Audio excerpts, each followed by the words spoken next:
Before we jump in, let's be real. This podcast contains jokes, laughter, and a whole lot of real talk. Yes, we cover serious crimes. Yes, we add a little humor, but never, and I mean never, at the expense of the victims or their families.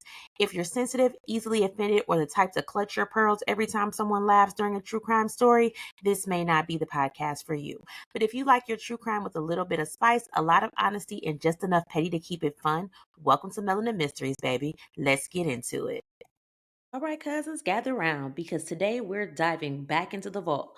A few of you have been in our DMs like, did Melanin Mysteries ever cover Clarence and Carmen Jenkins?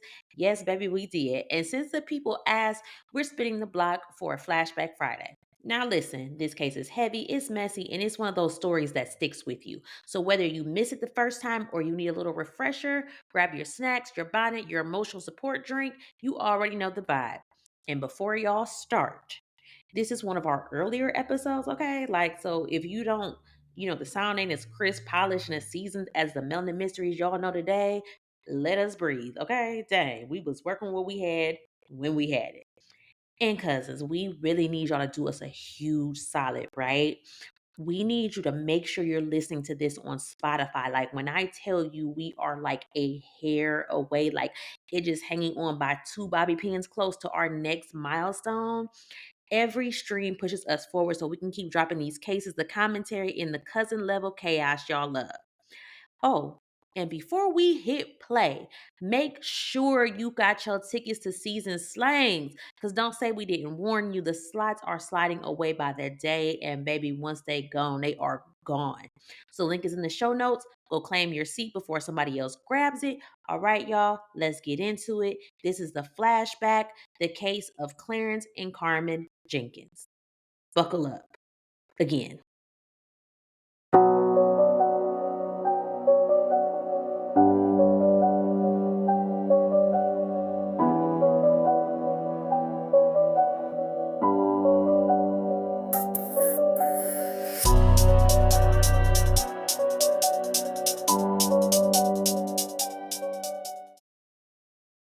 Today, we're covering a case so gruesome it could be straight out of a horror movie. In 2008, police made a horrifying discovery. Dismembered body parts in a freezer, severed hands and feet left on doorsteps around Greenville, South Carolina. The victim, who was brutally murdered and used in a twisted message aimed at someone else entirely. So tune in as we unravel the chilling details of manipulation, murder, and a love triangle, and dismemberment in one of the most disturbing cases we've ever discussed. And I'm your host, Tiffany. And I'm your co-host, Willie. Let's get it. So imagine this. You are minding your black-owned business and you come to your door and there's a black trash bag on your doorstep. So you don't open it because you don't know what it is. But then you go to your car and on your windshield there's a note. And the note reads something to this effect. This will be Grace if she doesn't come back to the organization. And by the way, she owes a $10,000. There's also an email address on the note for Grace to respond to. So now you're scared out of your mind because what's in that bag that's going to happen to Grace? So you call the police ASAP because you don't want no parts. No parts. Yeah, that's crazy. The email part is the hilarious part. Like that can't be traced. No, that. No, Like just have her come on, just email us back. Like yeah, email us back at chopthisbitchup@hotmail.com. All right. That's you starting chopthisbitchup early. at hotmail.com. All right. So April 7th, 2008 in Greenfield, South Carolina, Sue Bassett discovered a garbage bag with unknown contents sitting on her porch, along with a threatening note under the windshield of her car. So, of course, she calls the police, and Officer Scott Odom and Officer Amber Allen both arrive at the scene. Officer Allen is speaking with Sue while Officer Odom checks to see what's in the bag. He opens the bag, and inside he finds nothing. No, I'm joking. It was a severed human foot, hand, and several toes. Damn. A human foot, hand, and several toes. That's some bullshit.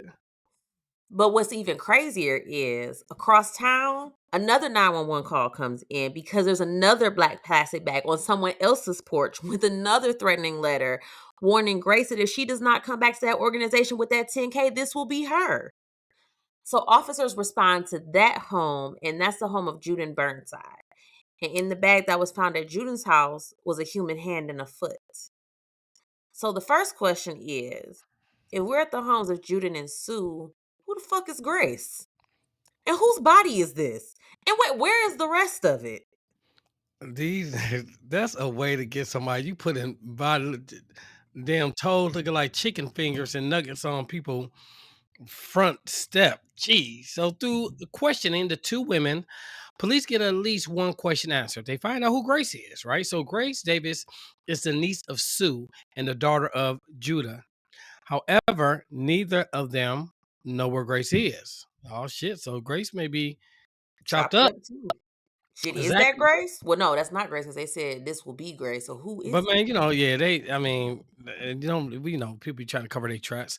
So they did give police a lead. They told them to check into Grace's husband. What now? Come on now, Grace's husband Willie.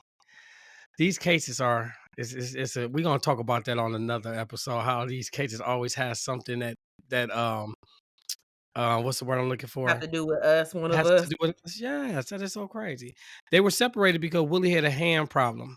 And that hand problem was he liked to beat bitches' ass. Just want to throw that out there. And Grace took her children and left. But without Willie's financial assistance, he was refusing to pay child support. Grace was unable to support her boys financially. So unfortunately, they ended up homeless. CPS stepped in and they removed the children from Grace care and placed them in foster children because they didn't want the kids out there like, just homeless or whatnot. They were currently living with her aunt, Sue, but nobody has heard from Grace. So maybe it is Grace. She left the kids in the care of her aunt and she had been MIA for a week. So immediately they had the children removed from school as a precaution, and the hunt is on for Grace because she is likely in danger. I would say so. You finding damn toes and knuckles and hands on people's porches. So the police Talking also about this gonna be you. exactly right. The police also tracked down Willie because he is suspect number one. Of course, it makes sense because he's abusive. Remember, the dude can't control his hands. And they say he was very controlling when it came down to their marriage. She took his kids and put them on child support. So, this nigga pissed. And, And niggas have killed for less. look, and that's what we have realized. Seriously, not far fetched at all. Just to let people know, as far as child support people killing for less, you can check our episode of Bobby Cuts. He was a police officer that killed because he didn't want to play child support. I think that's the fourth episode, right? The fourth, I think it is. So check it out. If it's not the fourth, No, just the listen fourth to. episode was Sal. No. It No, I was one think of it's his a episodes, but it fifth. wasn't that one. Okay, I think it's a fifth, but it's Bobby Cuts. It's all labeled, so check it out. So police tracked down Willie, and he hasn't seen Grace either. He gave them all the information they needed about his whereabouts, and he provided an alibi, which police later verified, and he was taken off the suspect list. All right, so Willie didn't do it. Thank you. The medical examiner comes back with a confirmation of the victim's identity, and it's confirmed to be the body of 34-year-old Nicole Michelle Harris. She got three names because Harris can't be a name. McCall was a What drug nigga addict. you know named Harris? Who? Who's named Harris? Harris ain't a name? Am I tripping? Damn, now That's that a I think of last you name. right. Ain't nobody first name. You go, well, hey Harris. I ain't never heard no nigga named Harris. Ah, damn, I'm Go tripping, keep man. going. McCall was a drug addict who had been in and out of trouble most of her life. She had two children, her mother, Beverly Major, and she had a sister, Lisa Perry. Grace's family had no idea who McCall Harris was. So it ain't Grace. It's a crackhead named McCall Harris. You didn't have to call her out like that. Okay, my bad. So anyway, police get a call in tip for a location on Grace. So they rope on the location and well, it's Grace. She's unharmed. She's fine. So they question her like, bitch, where the hell you been? Exactly. Like, we got niggas dropping body parts off and shit, threatening you. Where the hell your ass been? And where was your antennas when they was dropping off these body parts? But anyway, she tells police that she had been staying with a couple friends, Carmen and Clarence Jenkins. And here we go with the Jenkins again. It's The week two. Jenkins, baby. Yes, good old Jenkins. So she had been staying with the couple in exchange for housing. She babysat the couple's two kids while Carmen was at work, and she also helped around the house. But she had recently left because CPS deemed the living situation inappropriate for her children to return to her custody, so she ended up leaving. So the police asked, like, if she knows what's going on and if she knows who Nicole is. She's like, I don't know who Nicole is. And she's like, I don't owe nobody no money, and I don't know why anybody is threatening me either. So at this point, the police are like aggravated and they're confused because this isn't making any sense. So police ask, a couple more questions to get a better picture. They want to know more about this Carmen and Clarence Jenkins. So Grace goes ahead and tell them because shit, she just as confused as they are. So she don't know who chopping off fingers and toes and passing them out. But she knows she ain't trying to be next. That's all she know. Hell no, that's scary, man. That's a way to catch somebody attention. Know what I'm saying? And you homeless too, so like you really don't got nowhere to go. Like, I'm sorry, that was Like they catch you out in the street and chop your ass exactly, up. yeah, they catch your ass out of the street, damn. Anyway, Grace tells police that she moved in with Carmen and Clarence so she could have a place to stay in the chain for help around the house. Her husband, Clarence, ended up going to jail for 90 days. And while he was gone, Carmen and Grace ended up starting a sexual relationship and fell in love with each other. How the hell does that just happen? How I do don't you know. just You ever have a read that scissor? one book? You ever read that one book, My Woman, His Wife, by Anna No, J? Oh, that no. was a classic. Ooh, that was a classic back in the day. Shout Yeah, out to that Anna just I J. mean, I can see if it was a man and but two women, they just and women always be the ones that don't like each other. That's just be the craziest shit in the world to me. You know what I'm saying? That's why I don't even understand how lesbian relationships work because every woman I always talk to always say, I don't like other women. But now Because y'all women petty. Like we are very petty people. yes. I agree, and I'm going to be quiet from that point. Once Clarence came home from jail, the woman explained that they had fallen in love and they want to be together. So Clarence just stumbled onto every man's dream. Now that depends now because it depends on how they both look. Because if both of them bitches built like a bag of dog food, or both of them, know what I'm saying? One looked like, know what I'm saying? Looked like Uncle what's his name? Um, Uncle Fester. no, not Uncle Fester from P Valley. Oh, Uncle Cliff. If one looked like Uncle Cliff and then the other one looked like Netta Joe, Oh Lord that's Jesus, here not we every go. man's dream. No, so I just want to clarify that. That's not every man's dream. So he got two women at home, two women's willing to satisfy all his sexual needs. The threesome went on for a while until Grace left because, as much as she loved Carmen and Clarence, she loved her children more because remember they deemed the house and it was inappropriate or whatever the situation was. So she had to leave. She was asked if the couple could be the ones behind the threats, and Grace said no. They was fine when she left. So, of course, police go in and interview Clarence and Carmen just so they can be ruled out as suspects. So Carmen Majors Jenkins was born in 1987 in Greensville, South Carolina. She was adopted by her mother, Beverly Majors, at just 3 days old, and she also has a brother, Braylon.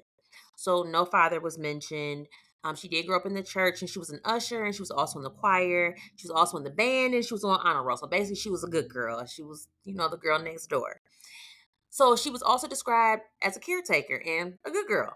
And after high school, she went to Spartanburg Methodist College where she was just flourishing. She's stepping out of her comfort zone. She's doing her little thing, got her taste of freedom. However, her sophomore year, her mother caught a staph infection. She left college to become her mother's caretaker. And she met 23-year-old Clarence Jenkins one day in her mother's apartment complex. Okay, let's talk about Mr. Jenkins. Clarence, his name, was born around 1984 in Greenville, South Carolina. He was basically raised in foster care with no real guidance, so he was always in the streets.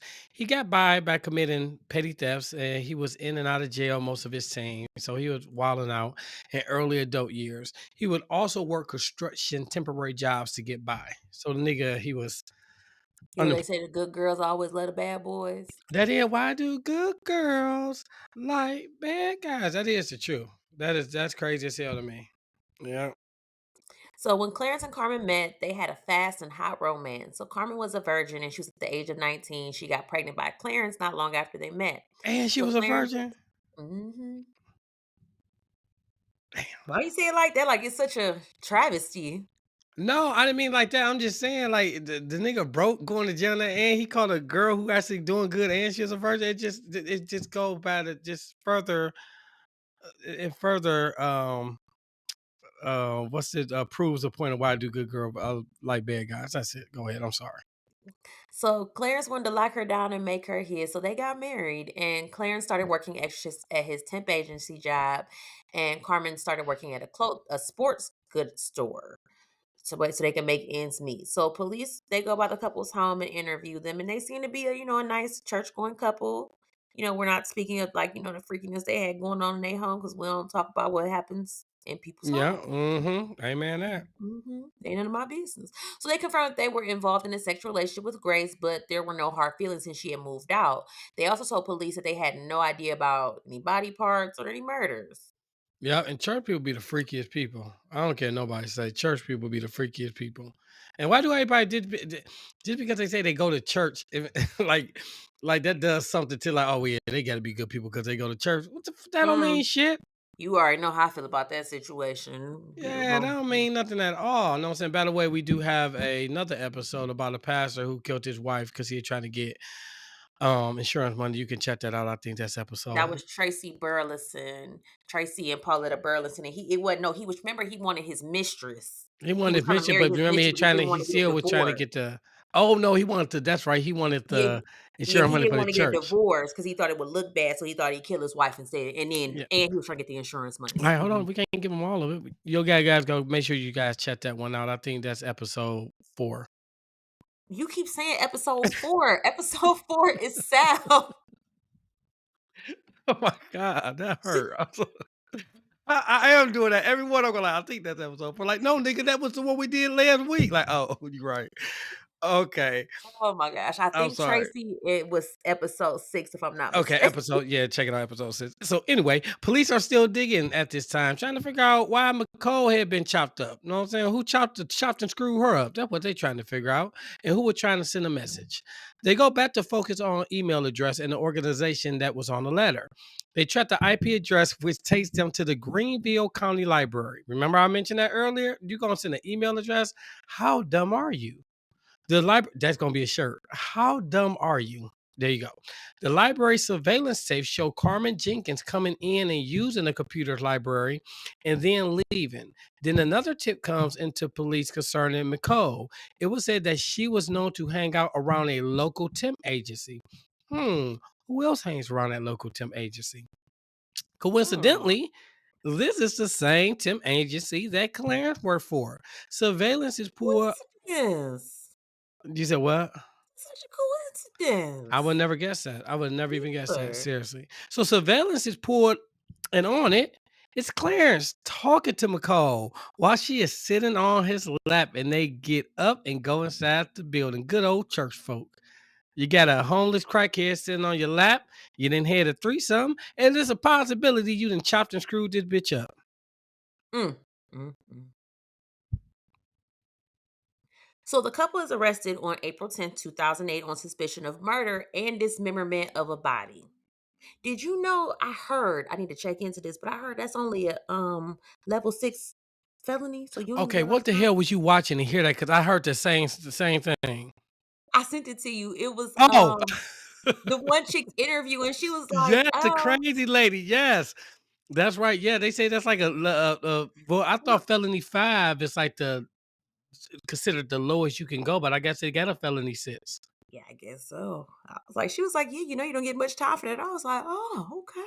Oh, that come on, that's don't. Why would they even put that in your mouth? Go ahead, just get go. Jeez. So Carmen is questioned first. They said she was completely emotionless in her interview.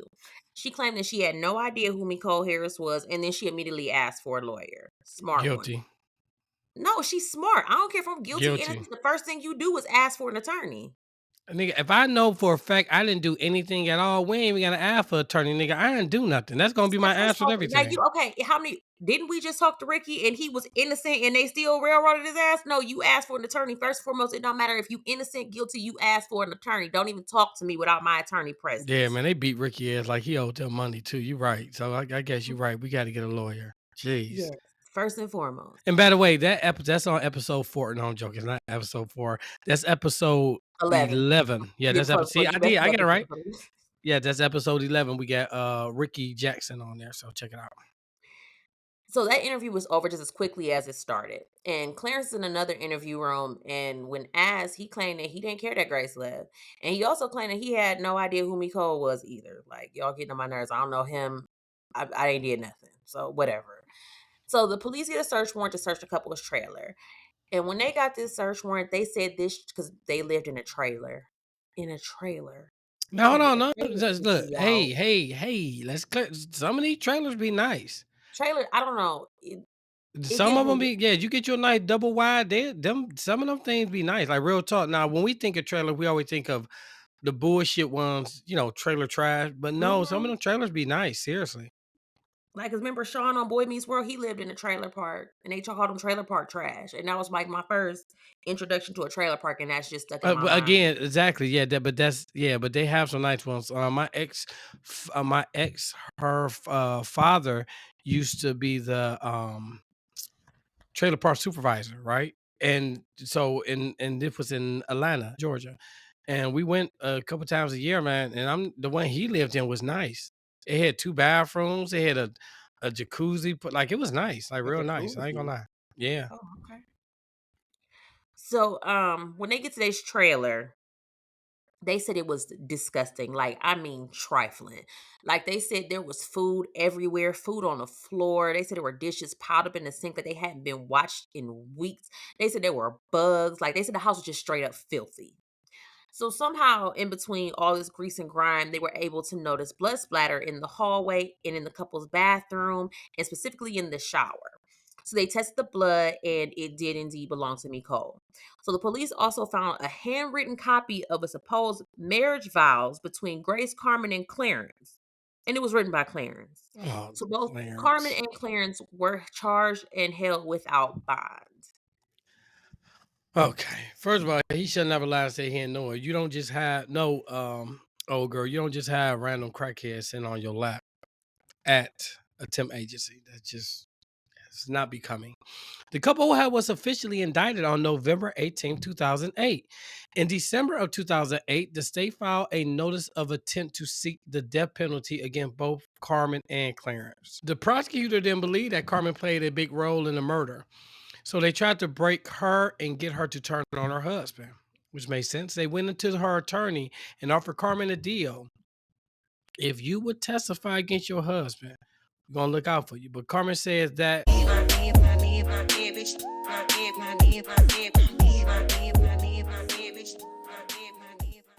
and she stayed quiet for over a year, in fact. In September 2009, she started to feel remorseful and agreed to cooperate with the prosecutor. With the cooperation, the state agreed to take the death penalty off the table. She also agreed to lead police to where McCall remains were. Her remains were buried and stuffed in a baby crib. They damn.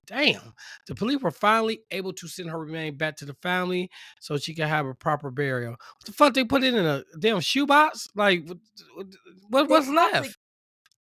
Well, I mean, they recovered the hands and stuff, and then I don't know, maybe they just put it all together and cremated it. I don't know.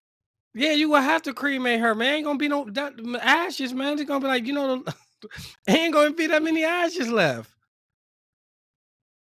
I don't know. I thought she did. I thought. Oh no, she did have family, but they really didn't know where she was at. Mm-mm. All right, though. Okay. I don't get it. So Carmen breaks down and she spills all the tea, of course. She explains that when Clarence came home from jail, like he was hype about them having threesomes. Like we said, this was like every man's dream or whatever. So he ended up falling deeply in love with Grace, just like his wife had. This really does sound like the storyline into that His Woman, My Wife, but check that book out. It was so good. I will. But it was. But what over time, leave me alone. As the months went by, Clarence became more controlling of Grace and Carmen. He would force them to stay inside the trailer and lock them inside from outside. They should have been cleaning up their goddamn trailer while they was locked in there, but whatever. So Exactly. he was actually furious when Grace left. And like, let me back up for just a second. Maybe CPS was saying the situation wasn't suitable because the house was nasty. That's what I was thinking. After reading that part, I think that's what it was. It probably was not suitable for the kids to live there. You know what I'm Yeah, and saying? she And like, probably but no, CPS first of is all, her keys too. nigga, how are y'all fucking in a nasty ass dirty house? Now, granted, I know some niggas that are nasty like that and bust down some holes in the projects real quick. But I'm saying, how you having a threesome in a dirty ass, filthy, disgusting house? Trailer, sorry. Oh, How? That's um, ugh. I just want to know why CPS ain't go ahead and take their kids too while they was there.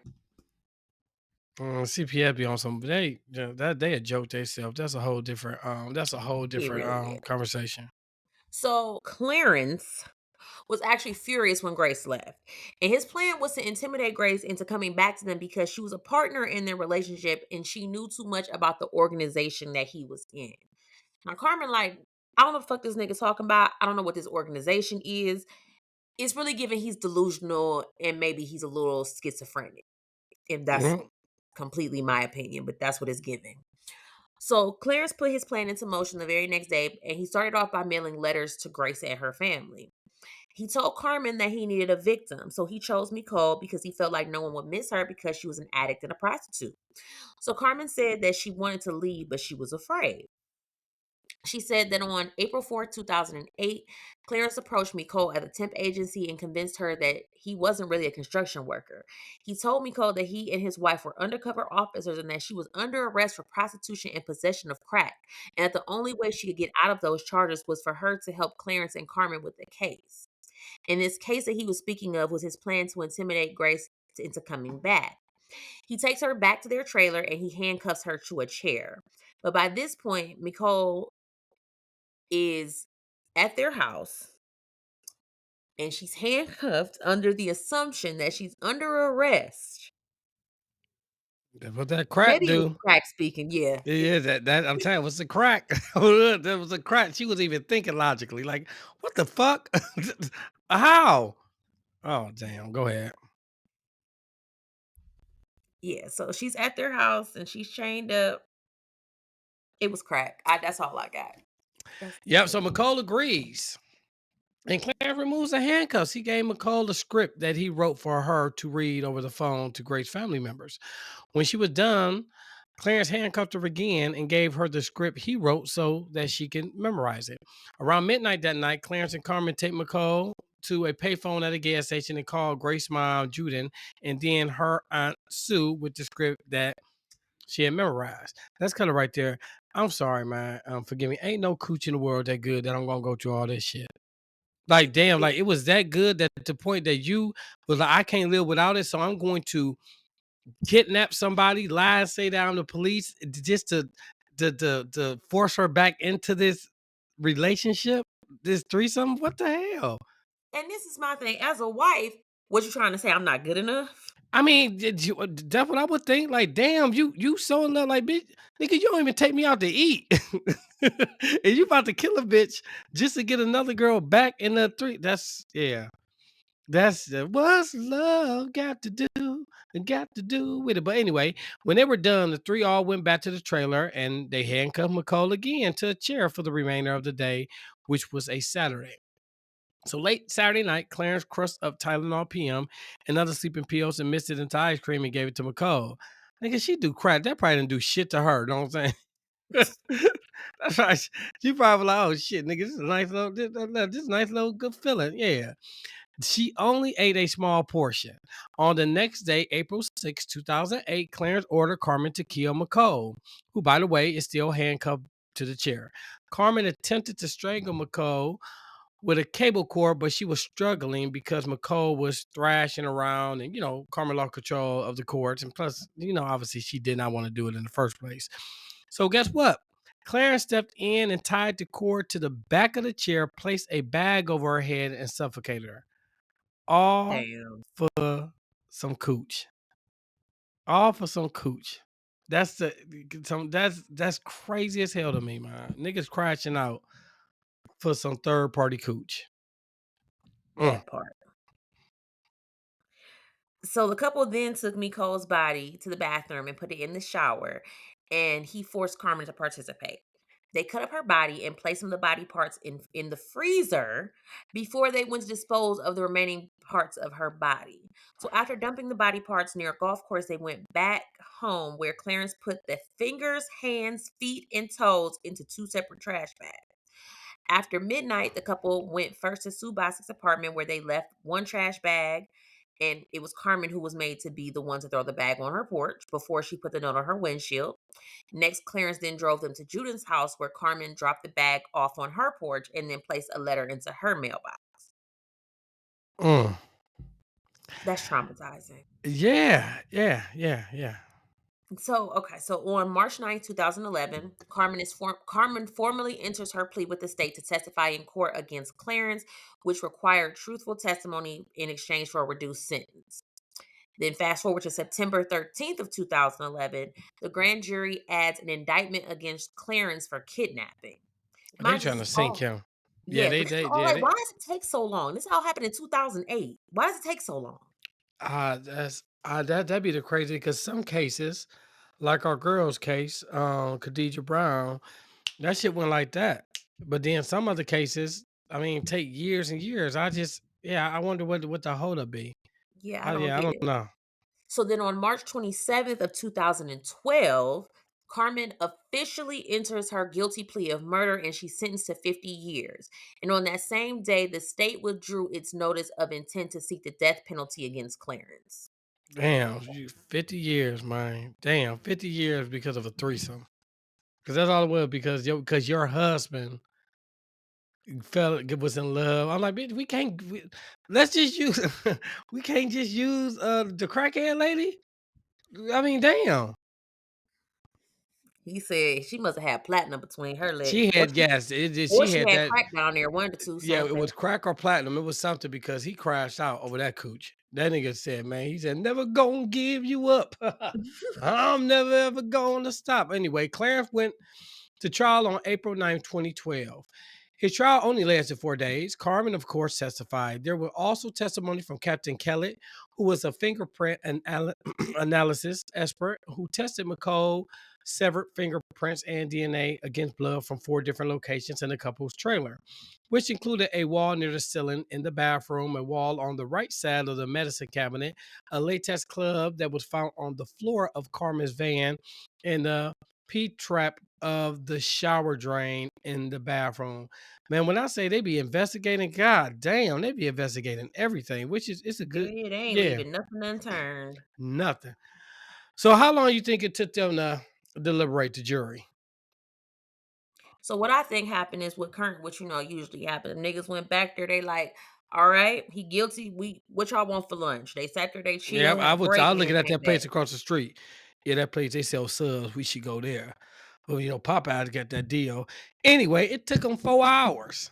That's it. Before the 4 person sent a note to the court saying they could not reach an unanimous decision on all of the charges. Can you believe that? The No. judge sent the Well, jury yeah, you know what? home. Yes, I can. I think it didn't say, but I think it was the kidnapping charge. Yep. Only because she went with him willingly, but he lied to her. You know what I'm saying? Like, But he had her handcuffed. You know what I'm well, saying? but I'm saying like the kidnap. Well, yeah, but then she went with him willingly. So I think that's probably where they got No, I conflicted at. think it is too. I think and plus that was the last thing that they added. Because they couldn't Yeah, say nothing about the killing. The killing, it is what it is. You know what I'm saying? You kill somebody and the charges, I mean, fit the punishment. So I think it right. was a kidnapping. So the next morning, over an hour later, the jury returned a guilty verdict on both the murder and kidnapping charges. They're like, no, we might as well go for breakfast too. So Clarence was sentenced to he is serving his time at Broad River Prison in Columbia, South Carolina. Since he has been incarcerated, he has had 2 infractions in 2013. One for possession of a weapon. Yeah, you better protect your Badooski because they about to get that bad boy. And another one for possession of contraband.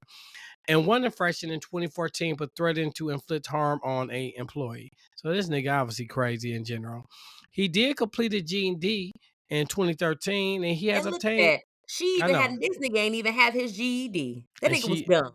and exactly, man. I know. Look, man, I'm not lying. I'm not gonna say the girl name. Her name was Tequila. She was dealing with this dude.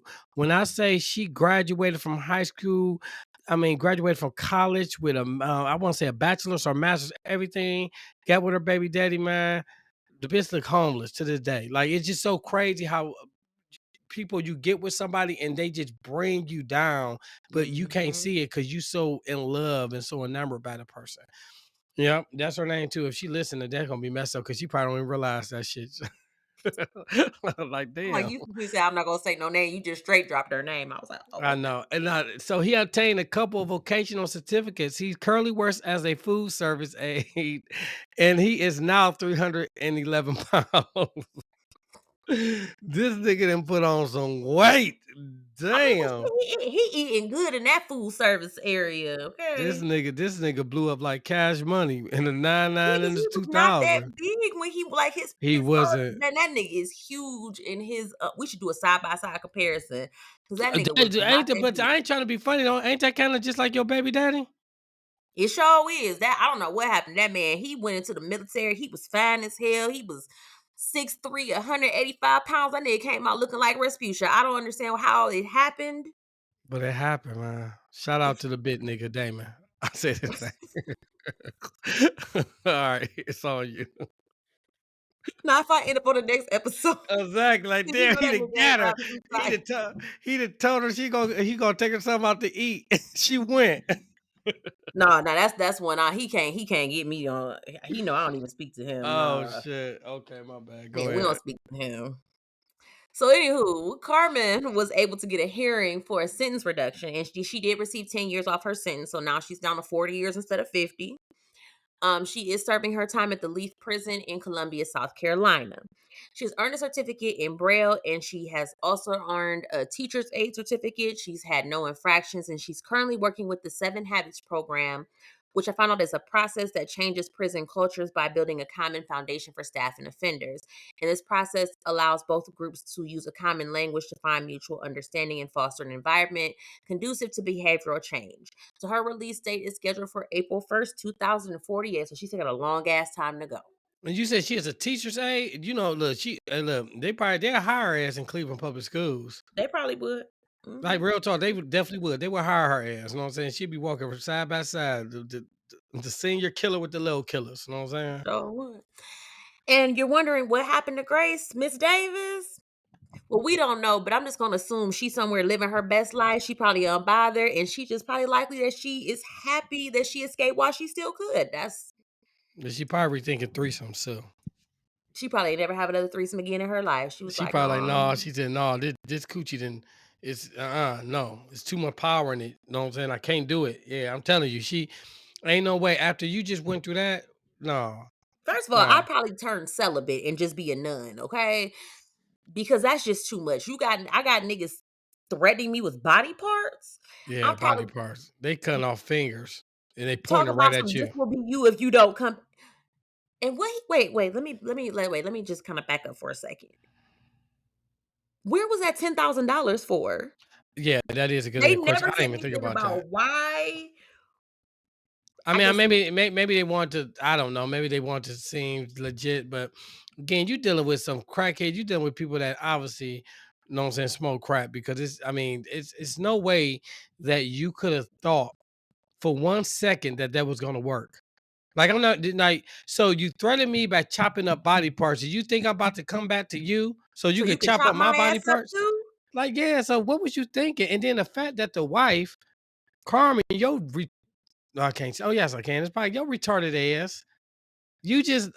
I mean, that's a prime example of a woman when they say, you know, what I'm saying, woman that listen to their husband. But that's a prime example when it has to be a part where you be like, all right, nah, nigga, I'm not gonna allow you to lead.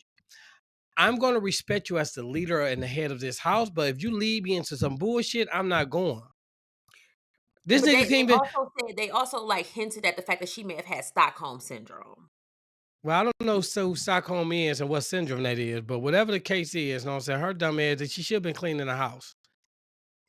That's all I'm That saying. part. I can't say nothing about that, but that part. Yeah, because I'm sorry, I'm a firm example. I'm firmer. I feel like this. This is just me, right? I feel like women, if you live in a dirty house, that usually means your ass stink. That's just me. I mean, I'm being honest with you because you ain't gonna clean up your house when people coming over. And remember, the people came over to look at the house. The CPS people came over, so you knew they was coming over, and you let your house was still dirty like that. You don't wash your ass. You They don't. probably don't. They probably Like don't. And she probably if she. you see the pictures of the crime scene, like I mean, it was freaking trifling. Like it just looked like they had roaches and bed bugs. Like it was just like, how do you even live in such filth? Like I can see living in clutter because me and my work area, my work takes I over mean, my it clutter ain't and filth are nasty. yeah, clutter and filth. And Yes, with me, it's it's you know, and I realized ugh, that with the job that I got, and now me going when I was dealing with residents, and going in their houses, man. And some of these houses would be disgusting, and it'd be so crazy. It'd be the young, I hate to say, young black women, and them be the one try like you want to try to holler at me, and you got damn a sink full of dishes. You got old ass juice boxes half empty just underneath your couch. You don't even got a couch, you know what I'm saying? You got a futon because you use as your bed. Your damn TV sitting on the floor, you know what I'm saying? And then it's freaking bacon grease all on the wall from you frying chicken or whatever, and the roach is sliding down the goddamn wall because they can't get no grip. What the hell am I gonna do with that? That's all I'm saying. You know what I'm saying? And they want you to come over, and you be like, I'm not coming over your house at late when it's dark. First of all, ain't no light. Know what I'm saying? And yeah, hell no, man. No. Hell, they do. Why don't you come over with you? No, we not Netflixing and chill. We ain't doing none of that. You don't even got Netflix. We looking at Tubi. hey, it be some good stuff on Tubi, okay? They do, but I'm just saying, man, we be looking at Tubi and everything, man. Yeah, that's so Shit, shout your out ass to got me hip to Tubi. I mean, yes, but I have choices though. Okay, that's not my only option. I have choices. You know what I'm saying? So shout out to the women who keep their house dirty and wonder why they can't get a nigga. All right, let's go on. Let's move on. So that's the end of that's actually it. So yeah, another crazy story. What we doing now? What we usually do. Here we go.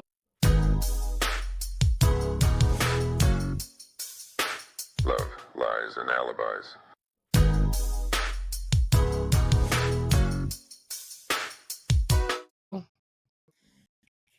Okay. So today we have something a little different. Um, for this segment of Love, Lies, and Alibis, we actually had a letter that someone wrote into us. Oh shit. So just and look, so y'all know, I haven't heard this letter yet. Know what I'm saying? So this is my first time hearing it. So I just want to throw that out there. I haven't even We're heard the gonna letter. clown the hell out of this one. So I'm gonna All go ahead right, and go read this ahead, letter read it. because this young lady would like our advice. I don't know why people always think I'm good to ask for advice. I don't even have a relationship. I don't know, but people for all my life, people have always asked me for advice, which I think is the weirdest shit ever. But we gonna go ahead and get into this letter. Yeah, I'm about to say, don't ask me. I got killed by a white girl and a Mexican girl. Obviously, I don't know what the hell I'm doing. I thought she was Puerto Rican. I thought she was too. See, the bitch lied. That's what I'm saying.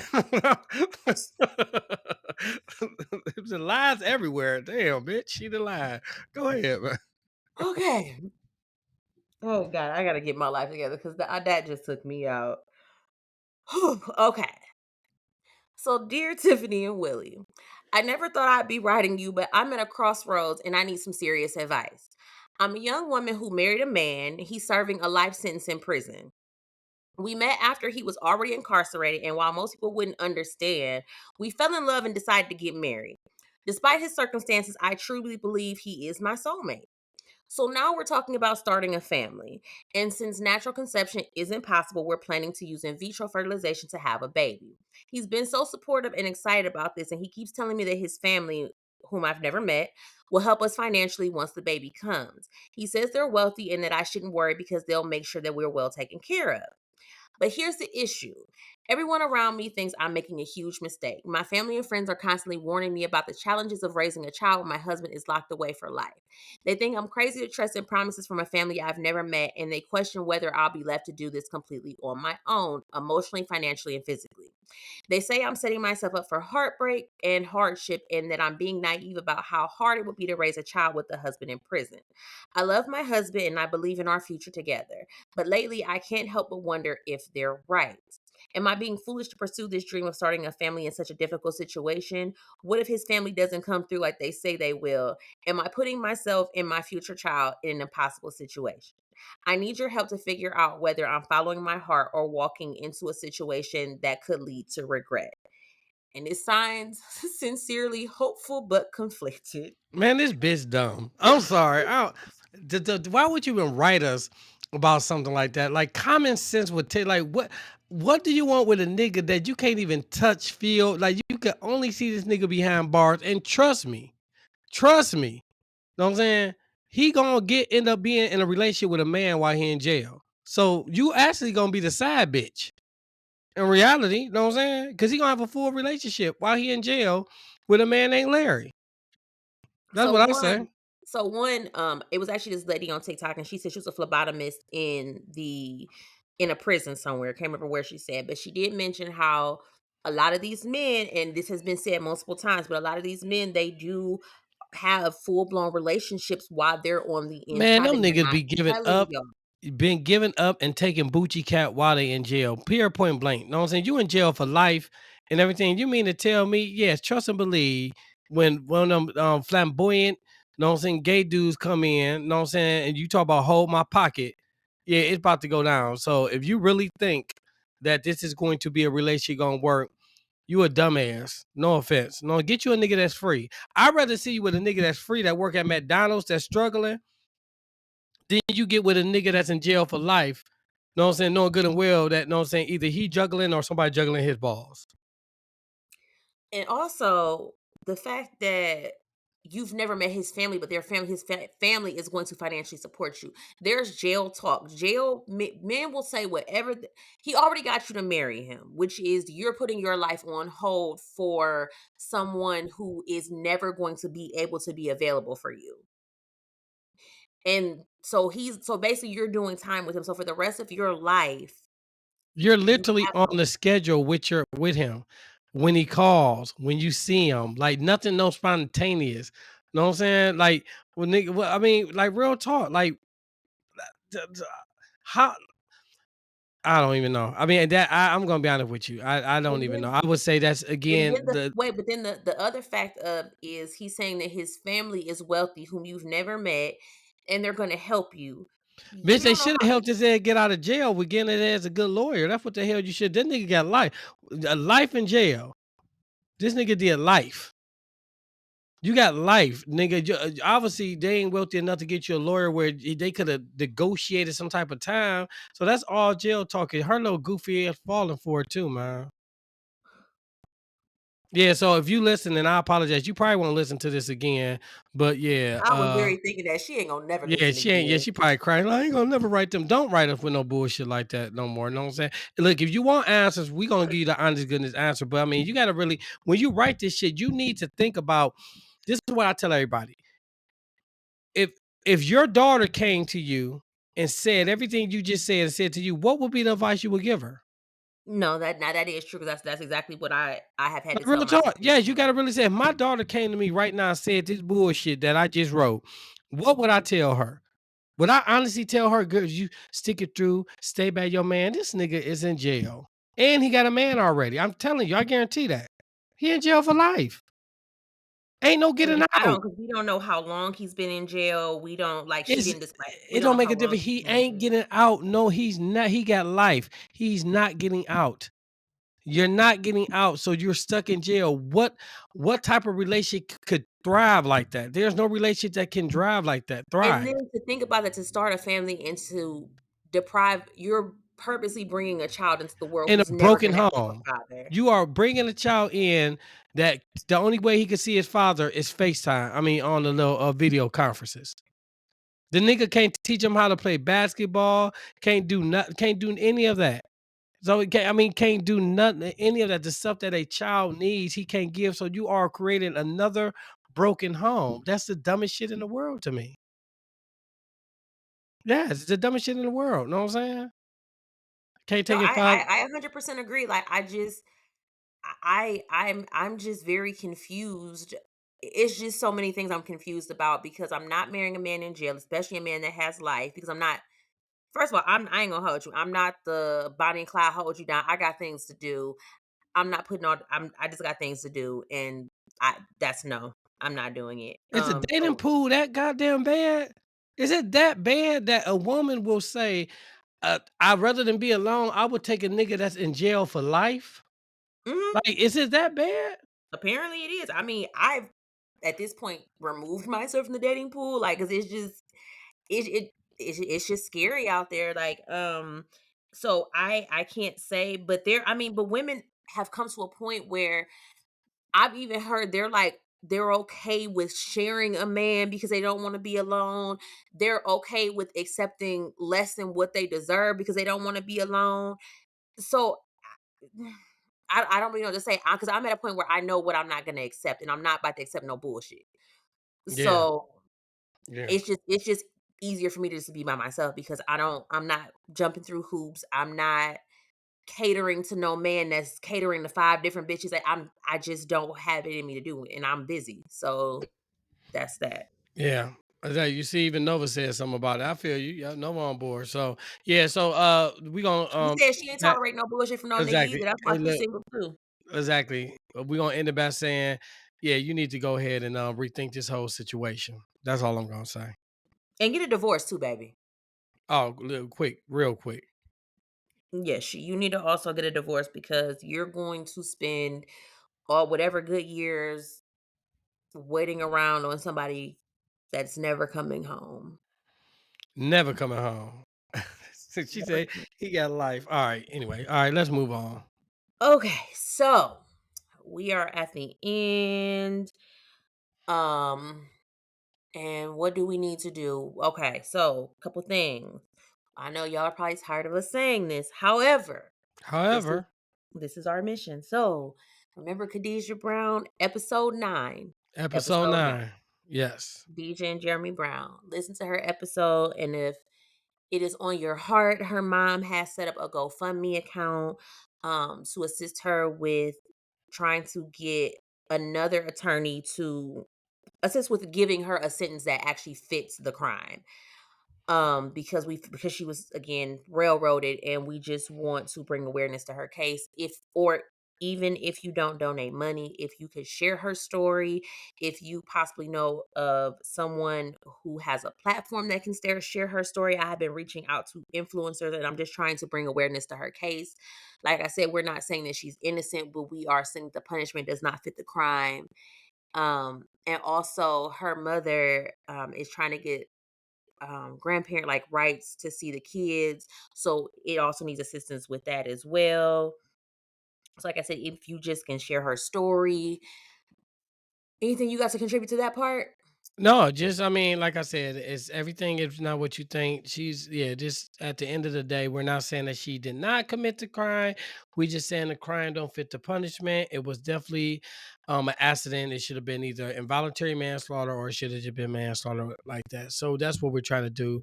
Trying to help her out because again, when we always getting shifted. The dude, oh damn, what's his name? Oh, I'm so sorry, I forgot his Marcellus name. Williams, I was just about to say Marcellus something about Williams, that. literally just this dude didn't even do the crime. He didn't even do it, and they still Yeah. killed this dude. So I'm just saying we don't never Rest get in peace to rest him, in and heaven. prayers to his family because that is, Exactly. oh my gosh. We don't ever get the best treatment. So sometimes we gotta look out for ourselves and everything, even in situations such as this. So just do what you can, and that's all I gotta say about that.